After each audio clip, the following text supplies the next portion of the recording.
ಇಲ್ಲ ಜನರಲ್ ಸ್ಕೂಲಲ್ಲಿ 4ನೇ ಕ್ಲಾಸ್ ಉಂಟು. ಹೆಂಗಿತ್ತು surprise? First class. Horrible surprise.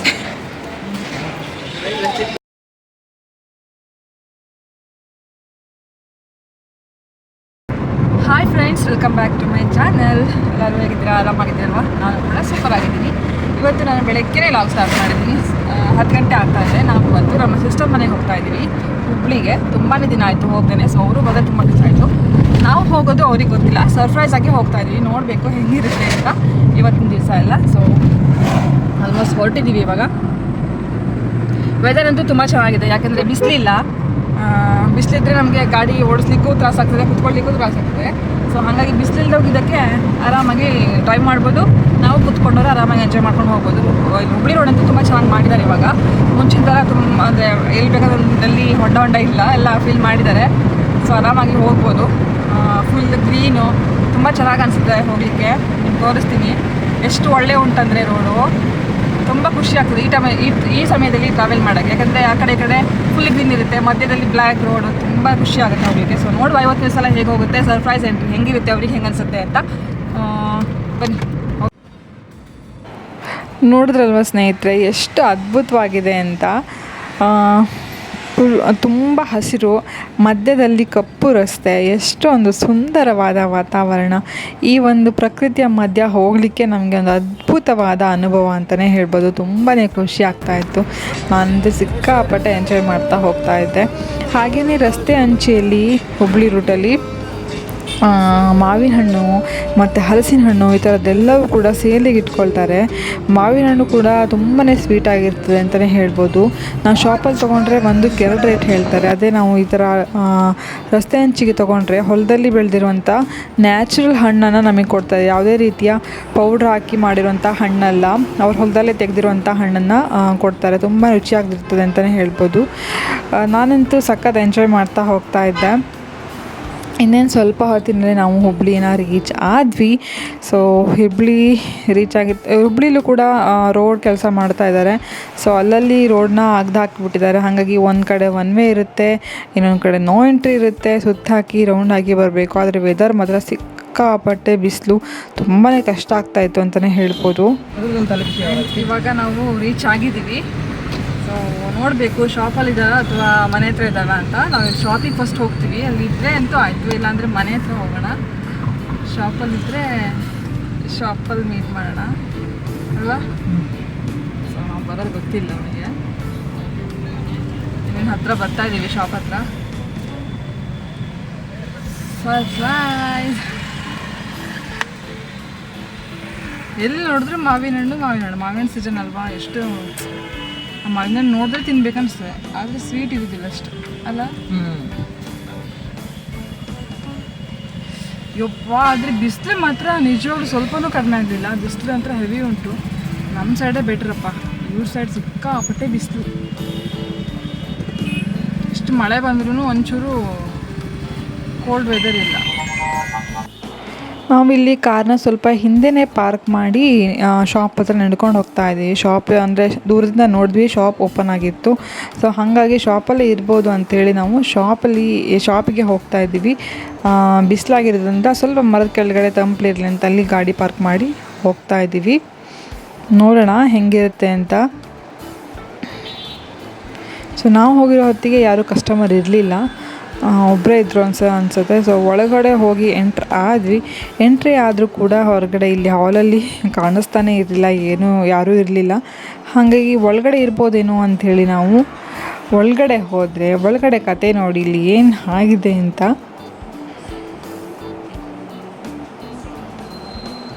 So ಆರಾಮಾಗಿ ಮಲಗಿಬಿಟ್ಟಿದ್ರು ನಮ್ಮ ಮೇಡಮ್ಮು. ಸೊ ತುಂಬಾ ತಲೆನೋವಿತ್ತು, ಹಾಗಾಗಿ ಮಲ್ಕೊಂಡಿದ್ದೆ ಅಂತ ಹೇಳಿದ್ರು. ಸೊ ನಾವು ಆ ಟೈಮಲ್ಲಿ ಹೋಗಿದ್ದು ಅವ್ರಿಗೆ ಗೊತ್ತಿರಲಿಲ್ಲ. ಆರಾಮಾಗಿ ಗಾಢ ನಿದ್ದೆಯಲ್ಲಿದ್ದು ಅಂತಲೇ ಹೇಳ್ಬೋದು. ಸುಮ್ಮನೆ ನಾನು ಕಿವಿ ಸುಚ್ಚೋದು ಅಥವಾ ಕೂದಲು ಎಳೆಯೋದು ಈ ಥರದ್ದೆಲ್ಲ ಮಾಡಿ ಔತ್ಕೊಳ್ತಾ ಇದ್ದೆ. ಆದರೂ ಕೂಡ ಗೊತ್ತಾಗಲಿಲ್ಲ. ಒಂದೇ ಸತಿ ಶಾಕ್ ಆಯ್ತಂತೆ. ಸೊ ಎದ್ದು ಬಂದ ತಕ್ಷಣ ಅವ್ರ ರಿಯಾಕ್ಷನ್ ಹೆಂಗಿತ್ತು ಅಂತ ನೋಡಿ.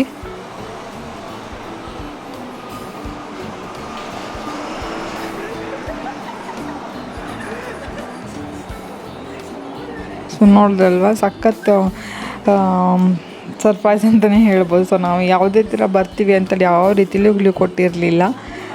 ಸಡನ್ನಾಗಿ ಹೋಗಿರೋದಕ್ಕೆ ಅವಳಿಗೂ ಕೂಡ ಖುಷಿ ಆಯಿತು. ಸೊ ಅಲ್ಲಿಂದ ನಾವು ಊಟಕ್ಕೆ ಮನೆಗೇನು ಹೋಗೋದು ಬೇಡ ಅಂತ ಹೇಳಿ ನಾವು ಹೋಟೆಲ್ಗೆ ಹೋದ್ವಿ. ಇಲ್ಲಿ ಬಸವೇಶ್ವರ ಖಾನಾವಳಿಯಲ್ಲಿ ಎಷ್ಟು ಒಂದು ಒಳ್ಳೆ ರೊಟ್ಟಿ ಊಟ ಕೊಡ್ತಾರೆ ಗೊತ್ತಾ. ಎಲ್ಲ ಥರದ ಪಲ್ಯ ಇರುತ್ತೆ, ಚಟ್ನಿ ಇರುತ್ತೆ, ಅದರಲ್ಲೂ ಜೋಳದ ರೊಟ್ಟಿ ಎಷ್ಟು ಬೇಕಾದಷ್ಟು ಹಾಕ್ಕೊಂಡು ತಿನ್ಬೋದು. ಸ್ಯಾಲೆಡ್ ಅದ್ರ ಜೊತೆ ನಮಗೆ ಬಿಸಿ ಬಿಸಿ ಹೋಳಿಗೆ ಕೂಡ ಕೊಡ್ತಾರೆ. ಇದರಲ್ಲಿ ನಂಗೆ ಇಷ್ಟ ಆಗಿರುವಂಥದ್ದು ಇವಾಗ ಜೋಳದ ರೊಟ್ಟಿ ಮತ್ತು ಚಟ್ನಿ ಮೊಸರು ತುಂಬಾ ಚೆನ್ನಾಗಿರುತ್ತೆ. ತುಂಬ ಒಳ್ಳೆ ಟೇಸ್ಟಾಗಿ ಮಾಡ್ತಾರೆ ಶೇಂಗಾ ಚಟ್ನಿ. ಅದಾಗಿದ್ಮೇಲೆ ನಾನು ಹೇಳಿದೆ ಅಲ್ವಾ, ಇಲ್ಲಿ ಹೋಳಿಗೆ ಕೊಡ್ತಾರೆ. ಇಲ್ಲಿ ಹೋಳಿಗೆ ಕಡಲೆಬೇಳೆಗೆ ಹೋಳಿಗೆ ಇರುತ್ತೆ, ಶೇಂಗಾ ಹೋಳಿಗೆ ಇರುತ್ತೆ, ಯಾವ ಹೋಳಿಗೆ ಬೇಕಾದರೂ ತೊಗೋಬೋದು. ತುಂಬಾ ಚೆನ್ನಾಗಿತ್ತು ಅಂತಲೇ ಹೇಳ್ಬೋದು. ಹೋಳಿಗೆ ಕೂಡ ಬಿಸಿ ಬಿಸಿ ಮಾಡಿ ಕೊಡ್ತಾರೆ ಫ್ರೆಶ್ ಆಗಿ. ಸುಮ್ಮನೆ ಹಾಳು ಮೂಳು ತಿಂದು ಹೊಟ್ಟೆ ಹಾಳು ಮಾಡೋದಕ್ಕಿಂತ ಹೆಲ್ದಿಯಾಗಿ ಊಟ ಮಾಡಿ ನಮ್ಮ ಆರೋಗ್ಯನ ಚೆನ್ನಾಗಿ ಇಟ್ಕೋಬೋದು ಅಂತ ಅನ್ನಿಸ್ತು. ಸೊ ಹಾಗಾಗಿ ನಾವು ಯಾವಾಗ ಹುಬ್ಳಿಗೆ ಬಂದರೂ ಆಲ್ಮೋಸ್ಟ್ ಆಗಿ ವೆಜ್ಜಲ್ಲಿ ಬಸವೇಶ್ವರ ಖಾನಾವಳಿ ಊಟ ಸಖತ್ ಇಷ್ಟ ಆಗುತ್ತೆ. ಸೊ ಇಲ್ಲೇ ಬಂದು ನಾವು ಖಾಯಂ ಊಟ ಮಾಡೋದು ಹುಬ್ಳಿಗೆ ಬಂದರೆ. ಇಲ್ಲಾಂದರೆ ಮನೇಲಿ ಊಟ ಮಾಡ್ತೀವಿ. ಇಲ್ಲ ಆಚೆ ಹೋಗೋದು ತುಂಬಾ ಕಡಿಮೆ. ಹಾಗೆ ನಿಮ್ಮ ಮನೆಗೂ ಹೋಗಿ ಒಂದು ಸರ್ಪ್ರೈಸ್ ಕೊಡೋಣ ಅಂಥೇಳಿ ಫಸ್ಟ್ ಮಕ್ಕಳಿಗೇನೋ ತೊಗೋಬೇಕಲ್ಲ, ಹಾಗಾಗಿ ನಾವಿಲ್ಲಿ ರಿಲಯನ್ಸ್ ಪಾಯಿಂಟ್ ಹತ್ರ ನಿಲ್ಲಿಸ್ಕೊಂಡು ಸೊ ಅಲ್ಲಿ ಒಂದು ಐಸ್ ಕ್ರೀಮ್ ತೊಗೊಂಬರೋಣ ಅಂತೇಳಿ ಹೋದೆ.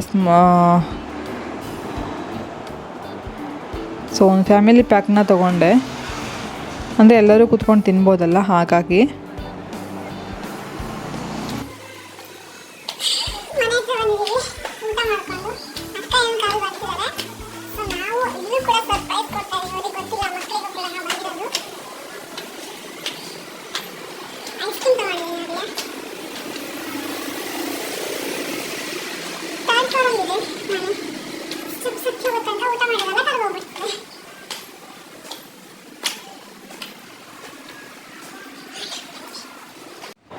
ಇಲ್ಲೂ ಕೂಡ ಯಾರೂ ಹೊರಗಡೆ ಕಾಣಿಸ್ತಾ ಇರಲಿಲ್ಲ. ಲಿಯೋ ಮಾತ್ರ ಹೊರಗಡೆ ಇದ್ದ. ಸೊ ಲಿಯಾನ ಮಾತಾಡಿಸ್ಕೊಂಡು ಒಳಗಡೆ ಕಾಲಿಂಗ್ ಬಿಲ್ ಮಾಡಿದ್ವಿ. ಒಳಗಡೆ ಯಾರಾದರೂ ಇದ್ದಾರಾ ಅಂತ. ಹಾಲ್ ಕೂಡ ಯಾರೂ ಕಾಣಿಸ್ತಾ ಇರಲಿಲ್ಲ.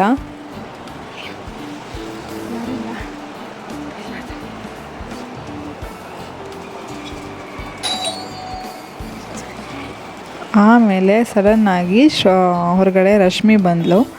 ಸೊ ಅವಳಿಗೂ ಕೂಡ ಶಾಕ್ ಆಯಿತು ನಾವು ಹೋಗಿರೋದು. ಸೊ ಇವಾಗ ಅಮೋಘ ಇರಲಿಲ್ಲ, ಜಿಮ್ಗೆ ಹೋಗಿದ್ದ ಅಂತ ಹೇಳಿದ್ರು. ನಾವು ಬಂದಿರೋ ಟೈಮಿಗೆ ಜನನಿ ಕೂಡ ಸ್ನಾನ ಮಾಡ್ತಾ ಇದ್ಲಂತೆ. ರಶ್ಮಿ ಒಬ್ಬಳೇ ಇದ್ಲು. ಸೊ ರಶ್ಮಿ ಬಂದು ಎಕ್ಸೈಟ್ ಆಗಿ ನಮ್ಮನ್ನು ವೆಲ್ಕಮ್ ಮಾಡಿಕೊಂಡ್ಳು. ಊಟ ಅಂತೂ ಆಗಿತ್ತು. ಸ್ವಲ್ಪ ಹೊತ್ತು ರೆಸ್ಟ್ ಮಾಡಿ ಆಮೇಲೆ ಸ್ವಲ್ಪ ಜನನಿಗೆ ಕೀಟ್ಲಿ ಕೊಟ್ಟೆ. ಜನನಿ 4ನೇ ಕ್ಲಾಸ್ ಅಂತೆ. ನಾವೆಲ್ಲ ಸ್ಕೂಲ್ಗೆ ಹೋಗ್ಬೇಕಾದ್ರೆ 4ನೇ ಕ್ಲಾಸ್ ಇರಲಿಲ್ಲ. ಯಾರು ಹೇಳಿದ್ರು ಜನ ಸ್ವಲ್ಪ ಹೇಳು ನನಗೆ. 4ನೇ ಯಾರು ಹೇಳಿದ್ರು? ಹೇಳೇ ಮಗ, ಸ್ಕೂಲಲ್ಲೇ ಹೇಳೇ. ನಿನ್ನ ಟೀಚರ್ ಹೇಳಿದ್ರಾ? ನೀವು ವಾದ ಮಾಡಿ ಡಿಬೇಟ್ ಮಾಡು.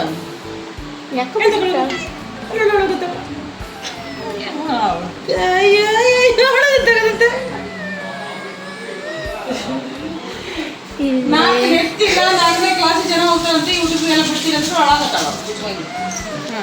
ಇಲ್ಲ ಜನನಿ ಸ್ಕೂಲಲ್ಲಿ 4ನೇ ಕ್ಲಾಸ್ ಉಂಟು.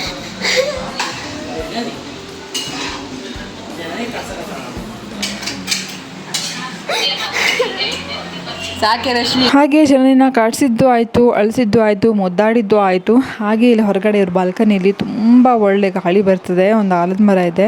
ಎಷ್ಟು ಒಂದು ಸೂಪರಾಗಿ ಚಿಗುರಿತ್ತು ಅಂದರೆ ಇವಾಗ ತುಂಬಾ ಚೆನ್ನಾಗಿ ಕಾಣಿಸ್ತಾ ಇತ್ತು. ಹಾಗೆ ಒಂದು ಒಳ್ಳೆ ಗಾಳಿ, ಫ್ರೆಶ್ ಗಾಳಿ ಬೀಸ್ತದೆ. ಇವ್ರ ಮನೆ ಅಡುಗೆ ಮನೆಗೆ ಸೀದಾ ಈ ಗಾಳಿ ಬರುತ್ತೆ. ಅದನ್ನು ಕೂಡ ನಿಂತ್ಕೊಂಡು ಮಾತಾಡ್ತಾ ಇದ್ವಿ. ಎಷ್ಟು ಒಳ್ಳೆ ಫ್ರೆಶ್ ಗಾಳಿ ಬರುತ್ತೆ. ಇಲ್ಲಿ ಫ್ಯಾನು AC ಏನೂ ಬೇಡ, ಅಷ್ಟು ಆರಾಮಾಗಿ ಎಂಜಾಯ್ ಮಾಡ್ಬೋದು ಇಲ್ಲಿ ನಿಂತ್ಕೊಂಡ್ರೆ ಅಂತ. ಹಾಗೇ ನಮಗೆ ಟೀ ಮಾಡ್ತಾಯಿದ್ಲು ಅಕ್ಕ. ಟೀ ಜೊತೆಗೆ ಸೂಪರ್ ಆಗಿರುವಂಥ ಕ್ಯಾರೆಟ್ ಹಲ್ವ. ಕ್ಯಾರೆಟ್ ಹಲ್ವ ತುಂಬ ಚೆನ್ನಾಗಿ ಮಾಡ್ತಾಳೆ. ಇವ್ರ ರೆಸಿಪಿ ಕೂಡ ನಿಮ್ಗೆ ಹಾಕಿದ್ದೆ. ಸೊ ತುಂಬಾ ಅದ್ಭುತವಾಗಿ ಮಾಡ್ತಾಳೆ ಕ್ಯಾರೆಟ್ ಹಲ್ವ ಮಾತ್ರ. ಸೊ ಕ್ಯಾರೆಟ್ ಹಲ್ವ ಮಾಡ್ತಾಯಿದ್ಲು ನಮಗೆಲ್ಲ. ಮಧ್ಯಾಹ್ನ ನಾವೇನು ಇನ್ನು ಹೊರಡಬೇಕಿತ್ತು, ಹಾಗಾಗಿ ಊಟ ಅಂತೂ ಮನೇಲಿ ಮಾಡಲಿಲ್ಲ. ಅಟ್ಲೀಸ್ಟ್ ಟೀನಾದರೂ ಮಾಡೋಣ ಅಂಥೇಳಿ ಬಿಸಿ ಬಿಸಿ ಕ್ಯಾರೆಟ್ ಹಲ್ವ ವಿತ್ ಟೀ ಮತ್ತು ಪಪ್ಸ್ ರೆಡಿ ಮಾಡಿದ್ಲು. ಸೊ ಅದನ್ನ ತಿಂದ್ಕೊಂಡು ನಾವು ಇನ್ನು ಹೊರಡಬೇಕು.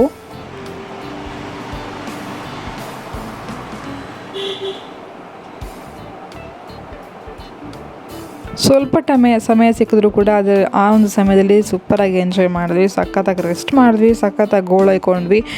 ಸೂಪರಾಗಿತ್ತು ಇವತ್ತಿನ ದಿವಸ ಅಂತಲೇ ಹೇಳ್ಬೋದು.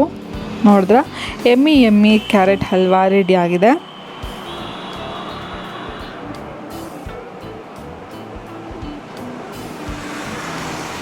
ಹಾಗೆಯೇ ನಾನು ಹೇಳ್ದಂಗೆ ಟೀ ಕೂಡ ರೆಡಿಯಾಗಿತ್ತು, carrot halwa with puffs. So ಎಲ್ಲದು ತಿಂದ್ಕೊಂಡು ಇನ್ನೊಂದು ಸ್ವಲ್ಪ ಹೊತ್ತು ರೆಸ್ಟ್ ಮಾಡಿ ಹೊರಡೋದಷ್ಟೇ ಇವತ್ತು.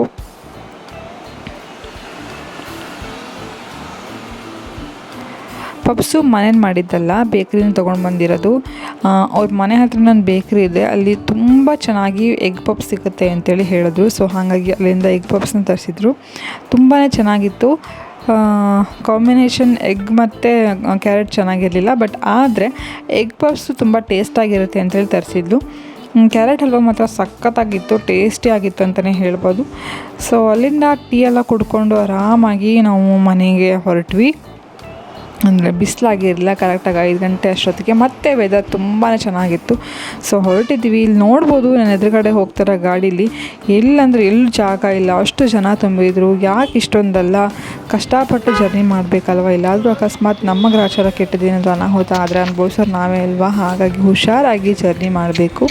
ಹಾಗೆ ನಾವು ಹೋಗುವಂಥ ದಾರಿಯಲ್ಲಿ ನೋಡಿ ಕುರಿಗಳ ಸಾಲು, ಅದರ ಮಧ್ಯದಲ್ಲಿ ಪುಟಾಣಿ ಕುರಿಗಳು ಬೇರೆ, ತುಂಬಾ ಮುದ್ದಾಗಿತ್ತು ಅಂತಲೇ ಹೇಳ್ಬೋದು. ಸೊ ಇವತ್ತಿನ ವ್ಲಾಗ್ ಇಷ್ಟೇ ಸ್ನೇಹಿತರೆ. Thank you so much. Thank you for watching. Bye.